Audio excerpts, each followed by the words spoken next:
Captain Jake Morrison stood on the bridge of the USS Horizon, looking out at the endless stars through the main viewing screen.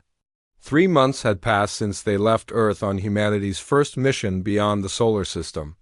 The ship hummed quietly as it traveled through deep space, carrying its crew of 42 brave souls into the unknown. "Captain, we're picking up something strange on the long-range sensors," said Communications Officer Ryan Cooper from his station. He was a young man with sharp eyes and an incredible memory that made him perfect for his job.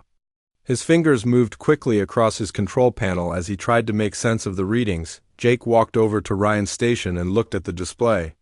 The screen showed several large objects moving toward them at incredible speed. "How many are there?" "At least 20 ships, sir. They're much bigger than ours and moving faster than anything we've ever seen," Ryan replied, his voice tight with worry. Chief Engineer Lisa Barnes looked up from her engineering console. She was a brilliant woman who knew every bolt and wire on the ship. "Captain, their technology is way beyond ours. The energy readings are off the charts." Security Chief Amanda Torres stepped forward from her position near the weapons controls. She was tough and smart, always ready to protect the crew. "Sir, should we prepare for combat?" Jake shook his head. "No, we came here in peace." "Maybe they're just curious about us like we are about them." "Open a communication channel, Ryan." The main screen flickered and changed. Instead of stars, they now saw the bridge of an alien ship. The creatures on screen were unlike anything humans had ever imagined. They had bodies covered in what looked like crystal, with 4 arms instead of 2. Their faces were angular and sharp, with glowing eyes that seemed to look right through the humans. The largest of the aliens stepped forward. His crystal body was darker than the others, and strange symbols covered his chest. When he spoke, his voice was deep and full of contempt. "I am Admiral Vexel of the Zephyrian Empire," the alien said. His words were automatically translated by the ship's computer. "You will surrender your vessel immediately or face complete destruction." Jake tried to stay calm. This was the moment humanity had prepared for, but nothing could have prepared him for the alien's hostile tone. "I'm Captain Jake Morrison of the human vessel USS Horizon. We come in peace, seeking friendship with other species in the galaxy." Admiral Vexthal made a sound that might have been laughter, but it was cold and cruel. "Friendship? You pathetic creatures dare to speak of friendship? Look at your primitive metal ship. Look at your weak weapons. You are nothing compared to the mighty Zephyrian Empire." The alien admiral gestured with one of his 4 arms, and the screen split to show the human ship from the outside. Compared to the massive Zephyrian vessels, the USS Horizon looked like a toy. The alien ships were at least 10 times larger and covered in weapons that glowed with deadly energy. "We have conquered 47 star systems," Admiral Vexthal continued. "We have defeated species far more advanced than your kind. You will serve the Zephyrian Empire as slaves, or you will die. Choose now." Jake felt anger rising in his chest, but he forced himself to stay diplomatic. "We don't want to fight you. Earth has many resources and knowledge we could share.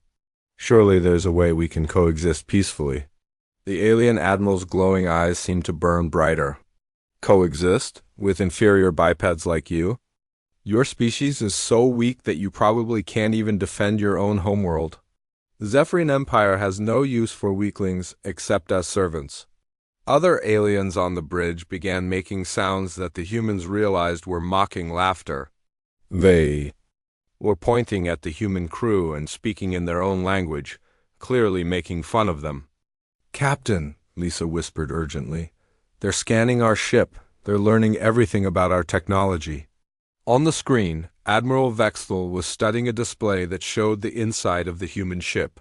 "Your weapons are laughably weak. Your engines are crude and slow. Your armor is thinner than paper. How did such a pathetic species even manage to leave their own planet?" Amanda Torres clenched her fists. "Sir, we can't let them talk to us like this." Jake raised his hand to keep her calm. "Admiral, we may not have the same technology as you, but humans are resourceful. We've survived wars, diseases, and disasters that would have destroyed other species. We're stronger than we look? This only made the alien admiral laugh harder. Stronger? You couldn't even detect our ships until we were practically on top of you. Watch this, primitive creatures, and see the power of the Zephyrian Empire. Suddenly, all the lights on the USS Horizon began to flicker. The ship's engines made a strange whining sound and then went silent. Every weapon system shut down completely. The life support systems kept working, but everything else stopped functioning. What did you do? Jake demanded. We have dampening technology that can shut down any primitive energy system. Admiral Vexthal explained with obvious pride. Your ship is now completely helpless. You cannot fight, you cannot run, and you cannot even call for help. Lisa frantically worked at her engineering station, but nothing responded.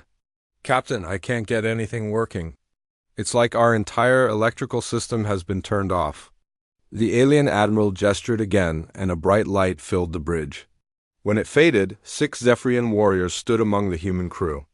They were even more intimidating up close, towering over the humans with their crystal bodies gleaming under the ship's lights. You will come with us, Admiral Vexthal ordered. Your crew will be examined and tested. We will determine what use you might have as slaves before we decide your fate.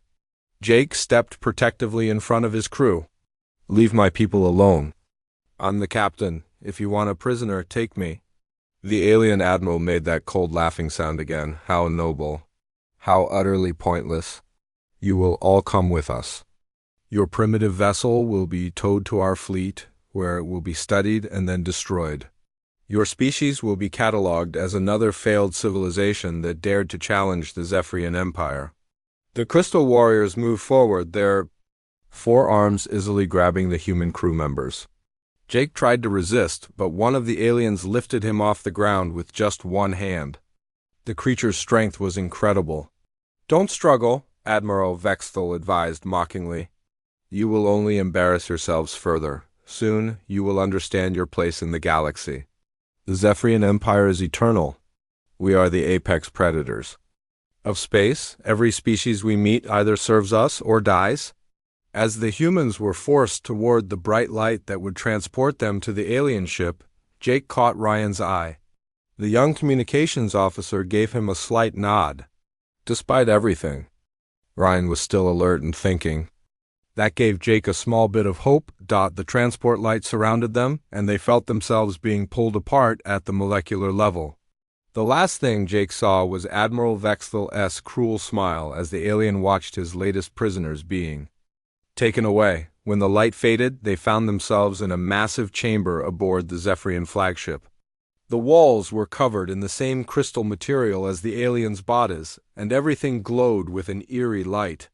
Dozens of other Zephyrian soldiers stood around them, all staring at the humans like they were exotic animals. Welcome to your new reality, Admiral Vexthal said as he materialized beside them. You are now the property of the Zephyrian Empire. Your testing begins immediately. By the time we are finished with you, you will beg to serve us. Jake looked around at his crew. They were scared but not broken. Amanda Torres was already studying their captors, looking for weaknesses. Lisa Barnes was examining the alien technology around them. Ryan Cooper was listening to everything and remembering it all. The aliens thought they had won easily, but they had no idea what humans were really capable of. They were about to learn that underestimating humanity was the biggest mistake they could make. The crystal chamber where the humans were held was unlike anything they had ever seen. The walls pulsed with soft blue light, and strange symbols appeared and disappeared across the surfaces. Jake Morrison and his crew sat on the hard floor, surrounded by Zephyrian guards who watched them with glowing eyes. Admiral Vexthal entered the chamber with several other aliens. Some wore different colored crystals on their bodies, marking them as scientists or specialists. The Admiral looked down at the humans with the same contempt he had shown on the bridge. Begin the testing, he ordered. I want to know everything about these primitive creatures.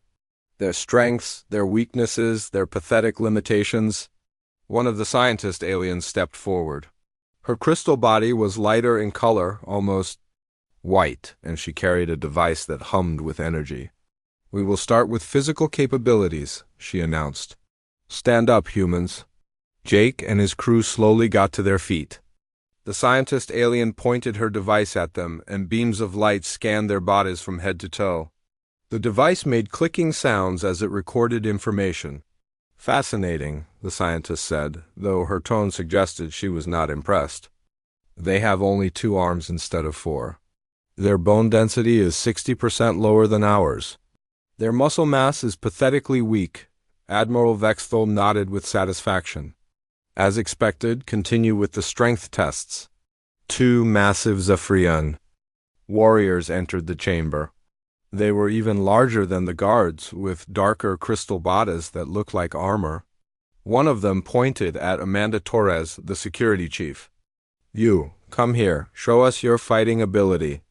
Amanda looked at Jake, who nodded slightly. She stepped forward, her jaw set with determination. She had trained in combat her whole life, but she knew this would be different. "Hit me," the warrior commanded, spreading his 4 arms wide. Amanda took a fighting stance and threw her strongest punch at the alien's chest. Her fist connected with the crystal surface, and she immediately knew it was useless. The impact hurt her hand, but the alien did not even move. It was like punching a mountain dot. The warrior laughed and gently pushed Amanda with 1 finger. She stumbled backward and fell to the ground. The other aliens in the chamber made sounds of amusement. "Pathetic," Admiral Vexthal declared. "Their strongest warrior cannot even bruise our weakest child. Continue the tests." The scientist alien pointed her device at Lisa Barnes next. You work with their primitive technology. Examine this." She held up a small crystal device that glowed. With internal light, Lisa took it carefully and turned it over in her hands. The moment she touched it, holographic displays appeared in the air around them. "What does it do?" the scientist asked. Lisa studied the device, her engineering mind working quickly. "It seems to be some kind of energy converter. It takes one form of power and changes it into another." The aliens laughed again. "Energy converter," the scientist repeated mockingly. "It is a basic power cell that every Zephyrian child learns to build. It can power an entire city for a year." Lisa's eyes widened. A device the size of her fist could power a city for a year. The technology gap between humans and Zephyrians was even larger than she had feared. "Show them more," Admiral Vexthal commanded. "Let them see how far behind they really are." The scientist alien activated several more devices. Holographic displays filled the chamber, showing star maps, weapon schematics, and ship designs. The humans stared in amazement at technology. That seemed like magic to them. "This is our standard fighter craft," the scientist explained, pointing to a hologram of a sleek vessel. "It can destroy entire planets. We have thousands of them. This is our communication system. It can send messages across the galaxy instantly. This is our shield technology. It can stop any weapon your species could ever imagine." Ryan Cooper was listening carefully to every word, his exceptional memory recording everything he saw and heard. He noticed that the aliens were not being careful about what they revealed. They were so confident in their superiority that they did not think the humans could ever use this information. Admiral Vexthal activated a large display that showed the entire chamber from above. "You see, humans, we are recording everything. Your reactions, your words, your pathetic attempts to understand our technology. This will all be broadcast to the Zephyrian Empire." The display changed to show other parts of the ship, where hundreds of Zephyrian soldiers were watching the testing. They were all laughing and making comments about the weak humans. "Your species will become famous," the Admiral continued. "Famous for being so weak that you surrendered without firing a single shot. Famous for being so primitive that you could not even understand our simplest devices." Jake felt anger building inside him, but he forced himself to stay calm. "We did not surrender. We tried to talk to you peacefully." "Peace," Admiral Vexthal spat. "The word of cowards. Strong species take what they want. Weak species beg for peace. You will learn this lesson well." The scientist alien held up another device. "This is our medical scanner. It will show us how your weak bodies function. She pointed it at Jake, and suddenly he felt like every cell in his body was being examined. Interesting, she said, studying her readings. Their lifespans are incredibly short. Less than 100 years, their immune systems are weak. Their brains are small and slow. How did such a flawed species ever develop space travel? Pure luck, Admiral Vexthal answered. But their luck has run out. Soon, they will be displayed in our museums as examples of evolutionary failure. The testing continued for hours. The humans were forced to demonstrate their knowledge, their physical abilities, and their technology. Every test was designed to show how inferior they were compared to the Zephyrians. During one test, the aliens brought in a piece of equipment from the USS Horizon. It was a simple computer terminal that Lisa had designed herself. The scientist alien examined it with obvious disgust. "This is their advanced technology," she announced to the watching crowd. "It is less sophisticated than toys we give to our children. Look at these crude circuits. Look at this primitive programming. They are still using basic binary code." The aliens watching the broadcast responded with waves of laughter. Some made comments about how the humans were barely more advanced than animals, but while the aliens were busy mocking the humans, they were also revealing crucial information. Ryan Cooper was memorizing the layout of the ship, the locations of important systems, and the behavior patterns of the guards. Amanda Torres was studying the aliens' movements and looking for any sign of weakness. Lisa Barnes was learning everything she could about Zephyrian technology. Admiral Vexthal seemed to enjoy humiliating the humans. He called for more tests, more demonstrations of their weakness. "Bring in the combat simulation," he ordered. "Let them face our training programs." A new device was brought into the chamber. It projected holographic enemies that the humans were supposed to fight. Jake stepped forward to take the test. "These are simulations of our weakest enemies," the Admiral explained. "Species that we conquered centuries ago. Let us see how humans perform against them." The holographic enemies appeared around Jake. They moved quickly and attacked with energy weapons. Jake tried to dodge and fight back, but the simulation was designed for beings much stronger and faster than humans. He was quickly overwhelmed. "Pathetic," Admiral Vexthal declared. "He cannot even defeat the weakest species in our empire. Humans are truly the most inferior creatures we have ever encountered." The scientist alien made final notes on her device. Testing complete. Conclusion: humans are suitable only for basic manual labor. They lack the intelligence for complex tasks and the strength for dangerous work. Recommend assignment to simple cleaning duties. Admiral Vexthal nodded with satisfaction. "Excellent. We will take them to the home system for public display. The entire empire will see what happens to species that dare to enter our territory." As the aliens prepared to leave, Admiral Vexthal made one final announcement. "You will remain here until we reach the capital. Your ship will be towed behind. U.S. as evidence of your defeat. When we arrive, you will be paraded before the High Council as trophies of our latest victory."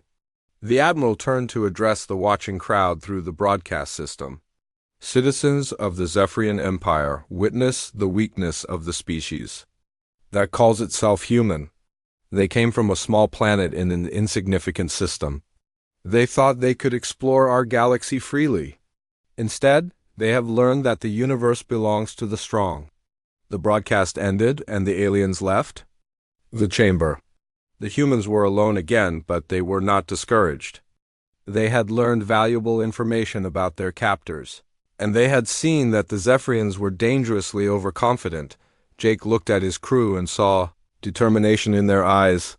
"Remember everything you saw and heard," he whispered. "This is not over," Amanda Torres nodded slightly. "They think we're weak because we're smaller. They don't understand that humans fight differently." Lisa Barnes was still thinking about the technology she had seen. "Their systems are advanced, but they're also predictable. They rely too much on their superiority." Ryan Cooper closed his eyes and began organizing all the information he had memorized. Ship layouts, guard rotations, weapon systems, and most importantly, the aliens' complete confidence that humans posed no threat.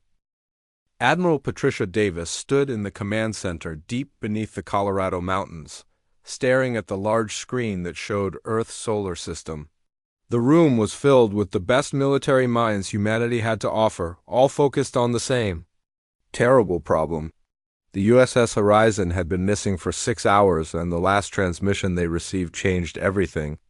"Play the message again," Admiral Davis ordered. The communications officer pressed a button, and Jake Morrison's voice filled the room. The signal was weak and broken, but the words were clear enough. "This is Captain Morrison, alien fleet. Hostile contact. Taken prisoner, Earth must prepare for—" The message cut off there, but it was enough. Humanity's first contact with alien life had gone terribly wrong.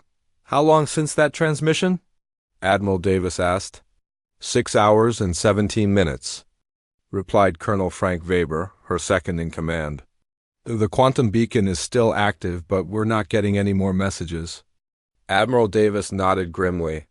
She was a tall woman with gray hair and sharp eyes that had seen too many battles. She had been preparing for this moment her entire career, hoping it would never come. "Gentlemen and ladies," she announced to the room, "we are now at DEFCON 1. All military forces are to be placed on highest alert. Contact the President immediately.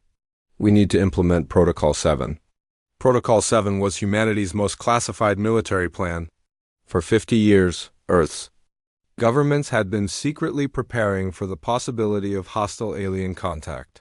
While the public knew about the USS Horizon's peaceful mission, they had no idea about the massive military buildup that had been happening in secret. Within minutes, leaders from every major nation were connected by secure video link. The President of the United States spoke first. "Admiral Davis, what's the situation?" "Mr. President, we have confirmed hostile alien contact. Our first interstellar mission has been captured by an unknown species. Based on the transmission, they appear to be technologically superior and have aggressive intentions." The room filled with worried voices as world leaders began discussing the implications. The Russian president leaned forward on his screen. "What are our options?" Admiral Davis activated a new display that showed dozens of ships hidden throughout the solar system. "We've been preparing for this day for decades. The Shadow Fleet is ready for deployment." The Shadow Fleet was humanity's greatest secret. While the world believed that the USS Horizon was their only deep space vessel, the truth was very different. Earth had been building a military space force for years, using technology that was far more advanced than anything the public knew about. "The flagship is the USS Retribution," Admiral Davis continued. "It's commanded by Captain Ben Carter, one of our best military strategists. The ship is equipped with experimental weapons and stealth technology that we've been developing in secret." "Captain." Ben Carter was reviewing the mission briefings in his quarters aboard the USS Retribution when the alert came through. He was a former Special Forces operative who had volunteered for the space program when it was still classified. His ship was hidden in the asteroid belt along with 20 other vessels that made up the core of the Shadow Fleet. "Captain Carter." "To the bridge," came the announcement over the ship's communication system. Carter made his way to the bridge, where his crew was already preparing for departure. Tactical Officer Kate Sullivan was studying star charts and weapon systems. She was brilliant at reading enemy patterns and finding weaknesses in their strategies. "What's our situation?" Carter asked as he took his command chair. "We received the alert from Earth Command," Kate replied. "The USS Horizon has been captured by hostile aliens. We're being ordered to mount a rescue mission." Chief Weapons Officer Danny Rodriguez looked up from his console. He was an expert in all the experimental weapons that Earth had been developing. "Sir, we're getting telemetry data from the Horizon's quantum beacon. The aliens are towing the ship toward an unknown destination." Carter nodded. "How long before we can intercept?" "If we leave now and use maximum speed, we can reach them in 18 hours, Kate answered. "But sir, we don't know how many enemy ships we'll be facing or what kind of weapons they have." At that moment, a priority message came through from Earth Command. Admiral Davis appeared on the main screen, her face serious. Captain Carter, we're receiving intelligence data from the captured crew. They're somehow managing to transmit information about the alien fleet. The bridge crew watched as new data filled their screens. Ryan Cooper's incredible memory had allowed him to create detailed reports about everything he had observed. The information was being transmitted through hidden quantum communicators that the aliens had not detected. According to this data, Admiral Davis continued, the aliens call themselves Zephyrians. They have superior technology but appear to be overconfident and unprepared for unconventional warfare. They've revealed crucial information about their ships and weapons while testing our people. Danny Rodriguez studied the weapon specifications. Admiral, their energy dampening technology could be a problem. It shut down the Horizon systems completely. That's why we're sending the Retribution, Admiral Davis replied. Your ship was built with hybrid technology that should be resistant to their dampening fields. Additionally, your kinetic weapons don't rely on energy systems they can disable. Carter looked at his crew. These were the best soldiers and officers humanity had to offer. They had trained for years for a mission like this, but nobody had expected it to come so soon. Admiral, what are our rules of engagement? Carter asked. Admiral Davis was quiet for a moment before answering. Captain, they have taken our people prisoner and have shown hostile intent toward Earth. You are authorized to use any means necessary to rescue our crew and neutralize the threat. After the communication ended, Carter turned to his crew. You heard the Admiral? We're going to show these aliens that humanity is not as weak as they think. Kate, I want you to analyze their tactics and find every weakness. Danny, prepare all weapon systems. We're going to hit them with everything we have. Kate Sullivan was already working on battle plans. Captain, based on the intelligence data, the Zephyrians fight in predictable formations. They rely on their superior technology and expect enemies to fight conventionally. If we can surprise them with unconventional tactics, we might be able to even the odds. What do you suggest? Carter asked. Hit and run attacks. Use our stealth technology to get close without being detected? Target their command ships first, to disrupt their coordination. And sir, I recommend we use psychological warfare, make them afraid.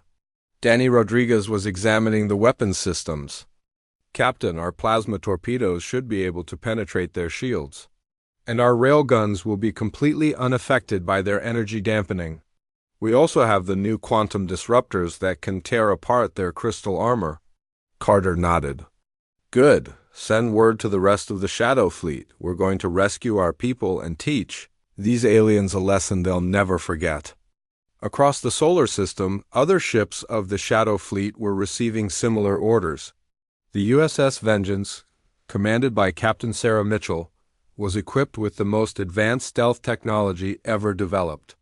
The USS Thunder, under Captain Mike Johnson, carried experimental weapons that could destroy entire fleets. Meanwhile, on Earth, Admiral Davis was coordinating with intelligence agencies around the world. Every government was sharing their most classified military technology. The alien threat had united humanity in a way that nothing else ever had. We're also receiving more intelligence from the prisoners, Colonel Weber reported.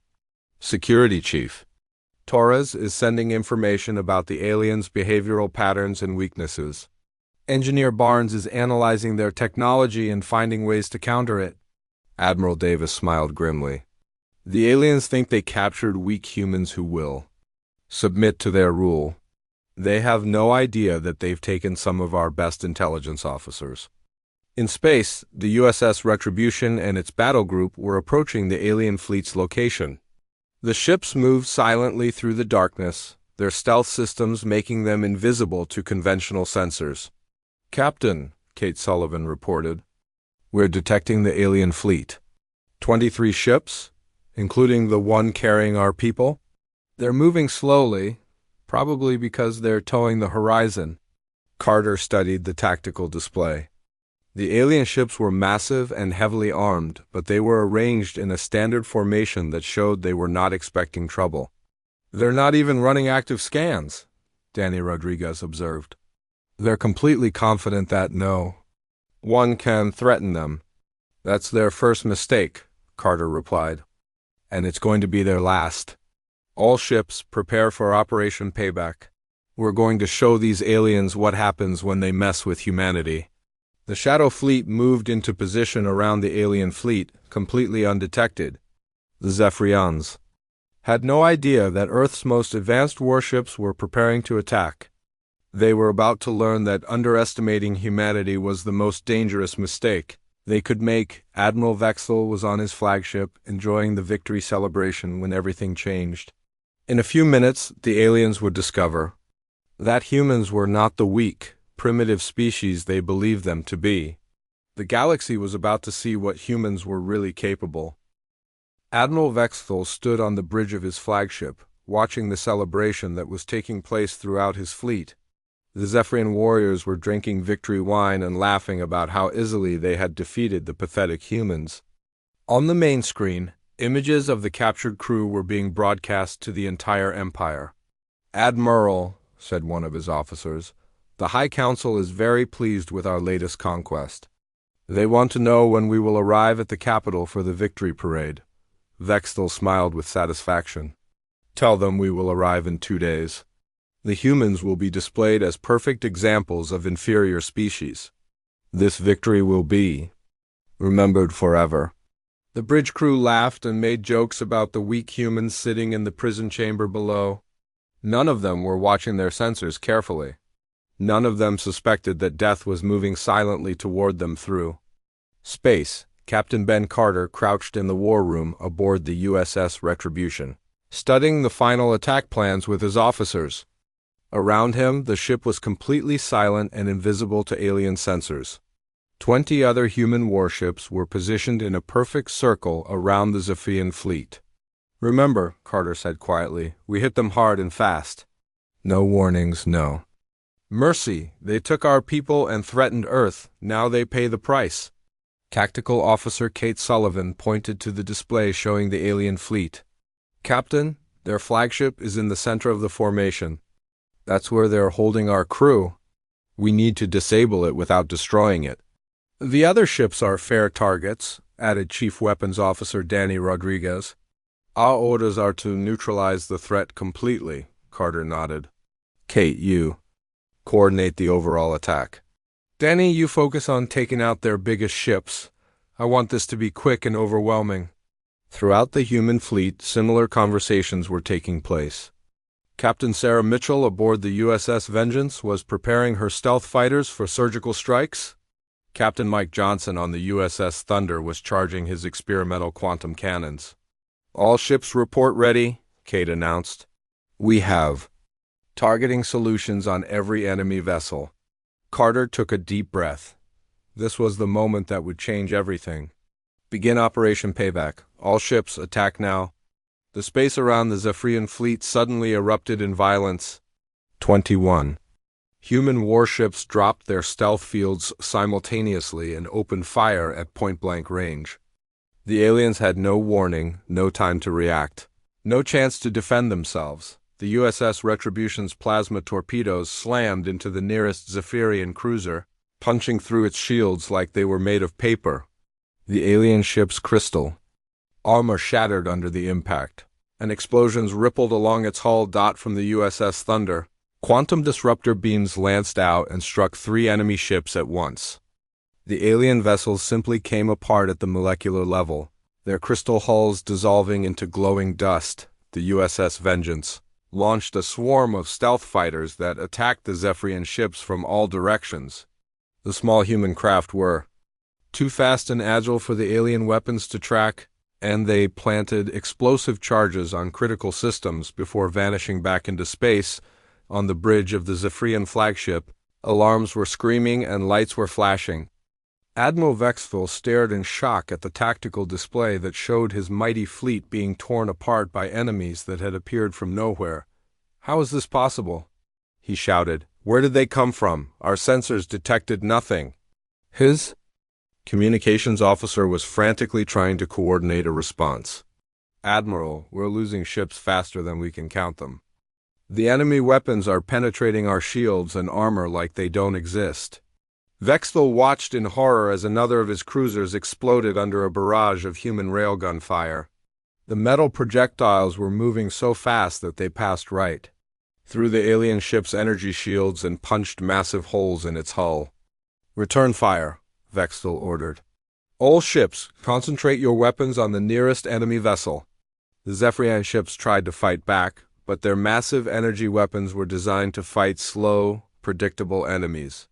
The human ships moved like dancers, using thrust vectors and momentum changes that the aliens had never seen before.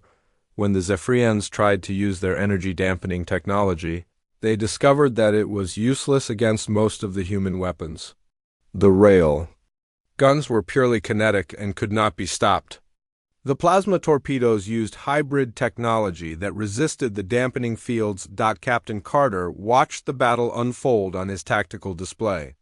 The Zephyrian fleet was in complete chaos. Their rigid command structure was falling apart as their larger ships were destroyed one by one. "Danny, target their communication arrays," Carter ordered.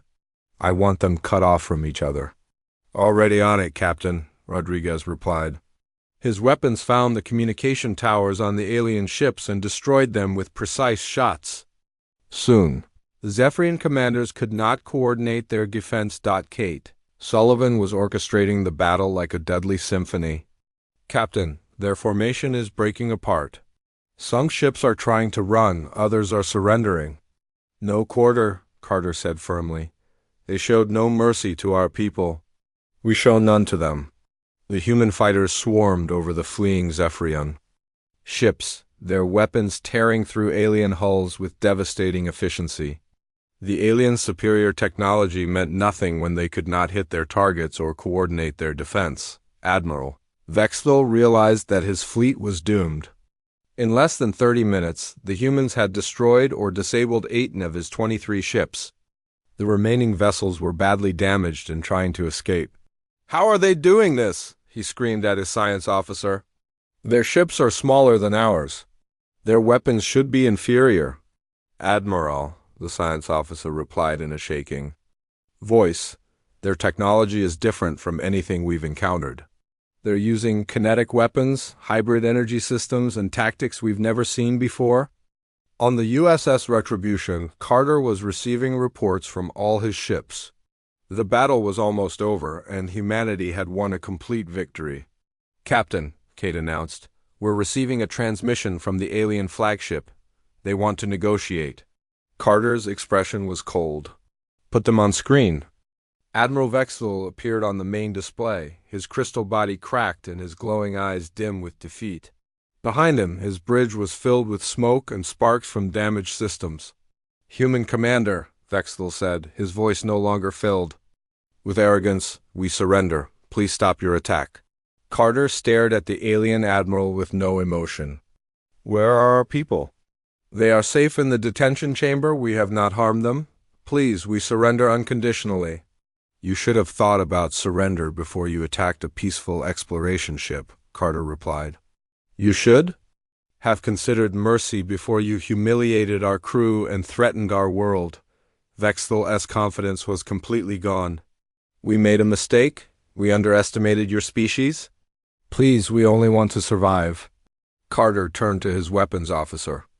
"Danny, disable their engines and weapons systems.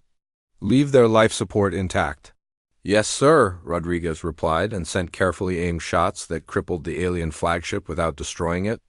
"Admiral Vexthel," Carter said, "you are going to release our people immediately. Then you are going to send a message to your Empire explaining what happened here. You are going to tell them that humanity is not a species to be underestimated." The alien admiral nodded frantically. Yes, we will do whatever you demand. Just please stop the destruction." Carter looked around the bridge at his crew. They had achieved something incredible. A small human fleet had defeated a technologically superior alien force through superior tactics, better training, and sheer determination. "Kate, coordinate the rescue of our people. Danny, maintain weapons lock on all surviving enemy ships. If any of them try anything hostile, destroy them immediately." As human boarding parties prepared to rescue the crew of the USS Horizon, news of the victory was being transmitted back to Earth. Humanity had faced its first test against hostile aliens and had passed with flying colors. The Zephyrian Empire, which had conquered dozens of star systems through technological superiority, had been humbled by a species they considered primitive and weak. Their arrogance had become their downfall, and the price they paid was the destruction of their most powerful fleet. In the detention chamber of the alien flagship, Jake Morrison and his crew heard the sounds of battle ending. They looked at each other with hope and pride. Humanity had come for them, and their captors had learned a lesson they would never forget. The galaxy was about to discover that humans were far more dangerous than anyone had imagined. Captain Jake Morrison felt the familiar sensation of being transported by the alien beam technology, but this time it was different. Instead of Zephyrian warriors taking him prisoner, human soldiers in advanced combat armor were bringing him home. He materialized on the bridge of the USS Retribution alongside his crew, and the first thing he saw was Captain Ben Carter's welcoming smile. "Welcome aboard, Captain Morrison," Carter said, extending his hand. "Sorry we're a little late." To the party. Jake shook Carter's hand firmly, relief flooding through him. "Captain Carter, I can't tell you how good it is to see you. How did you find us so quickly?" "Your crew did excellent work gathering intelligence," Carter replied. "Ryan Cooper's reports and Amanda Torres's tactical observations made this rescue possible. Lisa Barnes's analysis of their technology gave us the edge we needed." On the tactical display, Jake could see the remains of the Zephyrian fleet. Most of the alien ships were either destroyed or drifting powerless in space. Only 5 vessels remained intact, including the flagship where they had been held prisoner. "What happens now?" Jake asked. Kate Sullivan looked up from her communications console. "Captain, we're receiving priority transmissions from across the galaxy. Word of the battle is spreading fast." Carter activated the main display, which showed incoming messages from dozens of different star systems. The communications were in various alien languages, but the ship's computer was translating them in real time. "This is the Andrian Republic. We heard about the defeat of the Zephyrian fleet. We want to establish diplomatic contact with humanity immediately. The Kelton Federation sends greetings to the human species. We have been fighting Zephyrian oppression for decades. We wish to discuss an alliance. This is the free world of Nexus Prime. The Zephyrians conquered our system 5 years ago. Can humanity help us regain our independence?" Jake stared at the display in amazement. "How many species were under Zephyrian control?" "According to our intelligence, at least 40 different civilizations," Carter replied. "The news of their defeat is causing rebellions across their entire empire. On the Zephyrian homeworld, panic was spreading through the Crystal Cities. The High Council had received Admiral Vexthul's transmission, and the news was devastating. Their most powerful fleet had been destroyed by a species they had dismissed as primitive weaklings. High Counselor Zexmar stood before the emergency assembly, his crystal body dim with fear. "Fellow counselors, we face a crisis unlike any in our history. The humans have proven to be far more dangerous than we calculated. How is this possible?" demanded another counselor. "Our technology is superior. Our warriors are stronger. How could we lose so completely?" Zexmar activated a holographic display that showed the battle. "The humans used tactics we have never encountered. They attacked from stealth, coordinated perfectly, and used weapons designed specifically to counter our defenses. Most importantly, they fought with a level of determination and creativity that we completely underestimated." Across the Zephyrian Empire, the news was causing chaos. Species that had been conquered and enslaved for generations were rising up against their oppressors. Without their main fleet, the Zephyrians could not maintain control over their vast territory. On the rebel world of Kalos, former slaves were attacking Zephyrian garrison forces. The bird-like Kalosi had been conquered 20 years earlier, but they had never forgotten their desire for freedom. "The crystal tyrants are weak," shouted Kalosi leader Vexwing as he led his people in battle. The humans have shown us that the Zephyrians can be defeated. Similar uprisings were happening on dozens of worlds. The Zephyrian Empire, which had seemed invincible just days before, was crumbling as fast as it had been built back on Earth. Admiral Patricia Davis was coordinating humanity's response to the sudden change in galactic politics. The command center was busier than it had ever been, with messages coming in from across the galaxy. "Admiral," reported Colonel Weber, "we're receiving formal surrender documents from the Zephyrian High Council. They're offering to negotiate a complete peace treaty."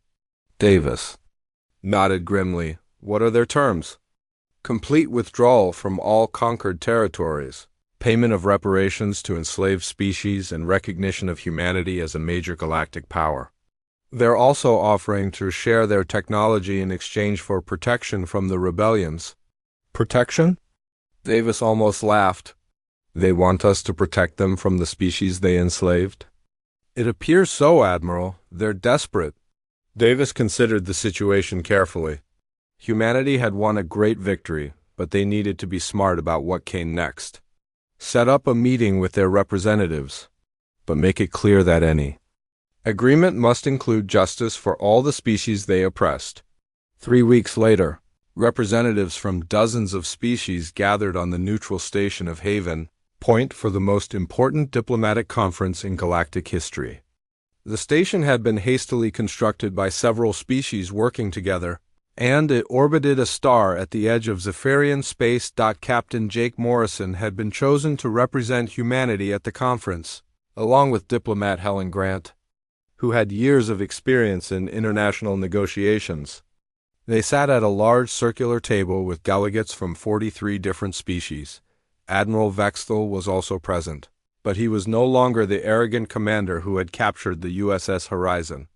His crystal body was cracked and dull, and he wore simple robes instead of military decorations. He had been stripped of his rank and was serving as a cultural attaché, a living reminder of Zephyrian defeat. "The purpose of this conference," announced Helen Grant, "is to establish a new order in this region of the galaxy. An order based on mutual respect and cooperation, not conquest and oppression." The delegate from the Andrian Republic, a tall being with silver skin, nodded in agreement. "For too long, the Zephyrians have ruled through fear and superior technology. Humanity has shown us that there is another way." The Kelton representative, a creature that looked like a walking tree, added, "We propose the formation of a galactic alliance, with Earth as the coordinating world." Jake Morrison stood to address the assembly. "Humanity is honored by your trust, but we don't want to replace the Zephyrian Empire with a human empire. We want to build something better. A true alliance where all species are equal partners?" Over.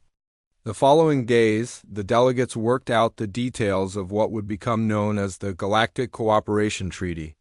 The agreement established trade relationships, mutual defense pacts, and protocols for peaceful contact with new species. The Zephyrians were not destroyed or enslaved in return for their crimes. Instead, they were required to make amends for their actions and to contribute their technology to the betterment of all species. It was a more merciful fate than many of their former victims wanted to give them. Admiral Vexthal approached Jake Morrison during a break in the negotiations. The former admiral looked tired and defeated, but there was something else in his glowing eyes: respect. "Captain Morrison," Vexthal said quietly, "I owe you an apology. I called your species weak and primitive. I threatened to enslave your people. I was wrong about everything." Jake studied the alien who had once humiliated him and his crew. "Admiral, your mistake wasn't underestimating our technology. Your mistake was thinking that strength only comes from having bigger weapons." "I understand that now," Vexthal replied. "Humans fight with their minds as much as their weapons. You work together in ways that my people never learned. You showed mercy to enemies who showed you none. These are the qualities of a truly advanced species." 6 months after the battle, the USS Horizon was back in space, but now it was part of a joint exploration fleet. The crew included not only humans, but also representatives from a dozen other species. Even some reformed Zephyrians served aboard Allied vessels. Jake Morrison stood on the bridge of his rebuilt ship, watching as they approached an unexplored star system.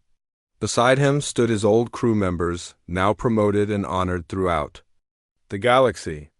Ryan Cooper had become the head of Galactic Communications. Amanda Torres was training security forces for the new alliance. Lisa Barnes was leading joint technology projects.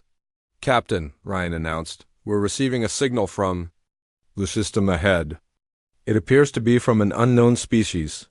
Jake smiled. "Open a channel, Ryan. Let's try this first contact thing again." This time, when humans met a new alien species, they were not alone. The message that went out carried the authority of the Galactic Alliance and the backing of 43 different civilizations. "This is Captain Jake Morrison of the exploration vessel USS Horizon," Jake said into the communication system. "We represent the Galactic Alliance, a peaceful organization dedicated to exploration and cooperation. We come in friendship and hope to establish positive relations with your people." The response came back quickly, and it was nothing like the arrogant demands the Zephyrians had made. "Welcome to our system, Captain Morrison. We are the Valens, and we have heard stories about humanity and the alliance you helped create. We are honored to meet you."